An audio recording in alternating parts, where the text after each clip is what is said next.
नमस्कार, पेश है न्यूज रफ्तार से।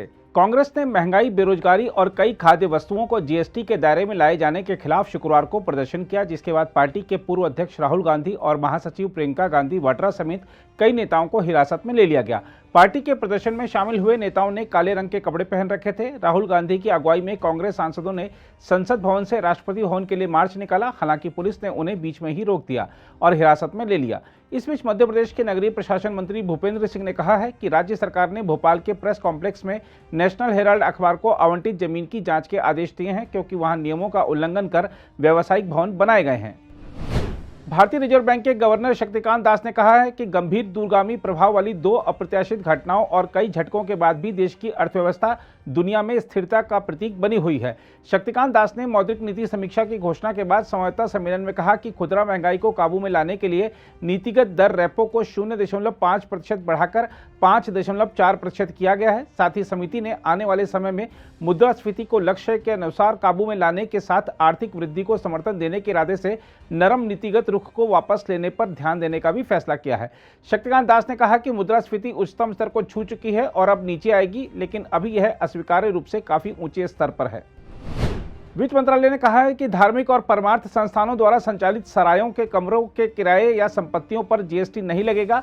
केंद्रीय अप्रत्यक्ष कर और सीमा शुल्क बोर्ड ने कमरों के किराए पर जीएसटी को लेकर भ्रम दूर करने के लिए यह स्पष्टीकरण जारी किया था।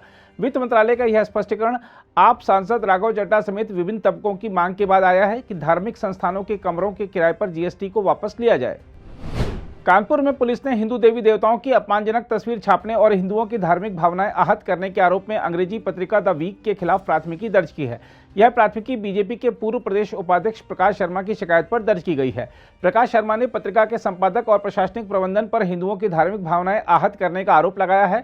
भगवान शिव और मां काली का जानबूझकर अपमान करने से भड़के बजरंग दल के सैकड़ों कार्यकर्ताओं ने शुक्रवार को शहर के बड़ा चौराहा पर इस पत्रिका की प्रतियां जलाई और पत्रिका के संपादक तथा अन्य लोगों के खिलाफ कड़ी कार्रवाई की मांग करते हुए प्रदर्शन किया।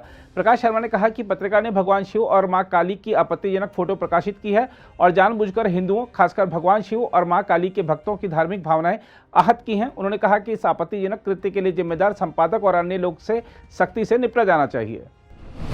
बिहार में जहरीली शराब पीने के कारण कम से कम 7 लोगों की मृत्यु की खबर है, जबकि 15 अन्य बीमार हो गए हैं। अधिकारियों के मुताबिक जहरीली शराब पीने वाले कुछ लोगों की आंखों की रोशनी चली गई है।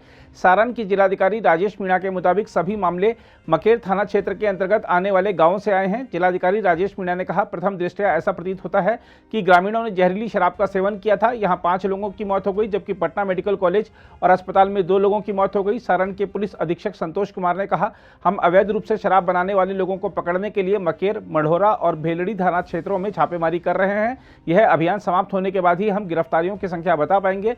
गौरतलब है कि बिहार में पिछले वर्ष नवंबर से लेकर अब तक जहरीली शराब पीने के कारण 50 से अधिक लोगों की मृत्यु हो चुकी है।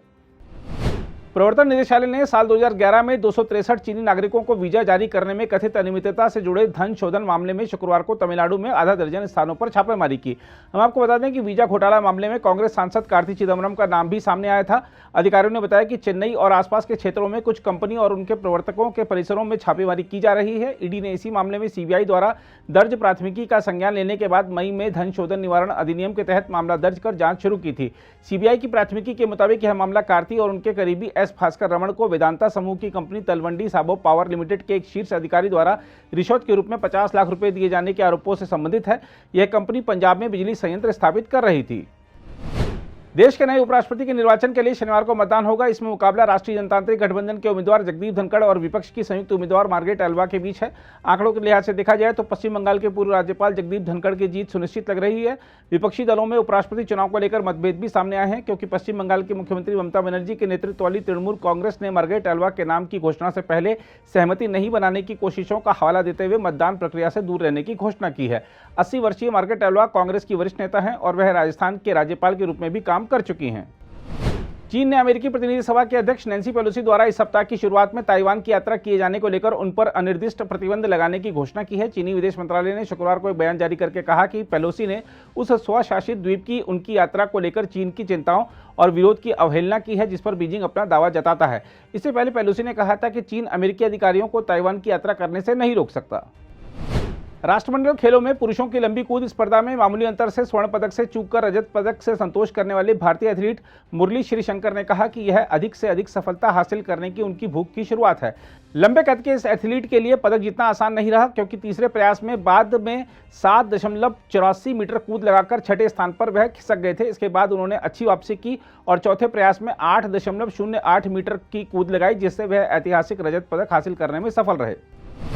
घरेलू शेयर बाजारों के दोनों मानक सूचकांक शुक्रवार को नीतिगत ब्याज दर में बढ़ोतरी के फैसले के बीच हल्की बढ़त लेकर बंद हुए। कारोबारियों ने कहा कि पूंजी बाजार में विदेशी पूंजी की आवक बनी रहने और कच्चे तेल के दाम में नरमी से भी सेंसेक्स और निफ्टी को समर्थन मिला।